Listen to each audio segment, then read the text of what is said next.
আসসালামু আলাইকুম। আমি ডাক্তার পিনাকি পাল, সহযোগী অধ্যাপক, Syed Nazrul Islam medical college, gastroenterology বিভাগ। আমার বিভাগটি হচ্ছে পরিপাকতন্ত্র, লিভার, প্যানক্রিয়াস নিয়ে কাজ করে।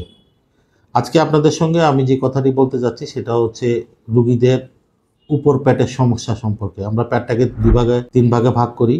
একটা উপর পেট, নাভির উপরে, নাভি বরাবর, নাভির নিচে। উপর পেটের যে সমস্যাগুলো নিয়ে রোগীরা আমাদের কাছে আসে সেটা হচ্ছে রোগীদের ব্যথা, বুকের খাঁচার নিচে তাদের ব্যথা, খাবার পেটে জ্বালা পোড়া করা, পেট ফুলে থাকা এবং পেটে অস্বস্তি বোধ করা। মাঝে মধ্যে রোগীরা এর সাথে বলে জ্বালা পোড়ার কথা এবং রোগীরা খেতে পারে না, অল্প খেলে রোগীদের পেট ফুলে যায়, খেতে ভয় পায়। এই সমস্ত সমস্যা নিয়ে বেশ কিছু একটা রোগীরা আমাদের কাছে আসে এবং এদের জন্য রোগীরা দিনের পর দিন তারা গ্যাস্ট্রিক আলসারের ওষুধ নামক ওষুধ, ফরমাইশি ওষুধ বিভিন্ন ফার্মেসি থেকে কিনে খাচ্ছে, যাতে করে রোগীদের আরেকটা সমস্যা হয়ে যায়। ক্রমাগত গ্যাস্ট্রিক ওষুধ খেলে তাদের কিডনি সমস্যা, হাড় ক্ষয় সমস্যা এগুলা হয়।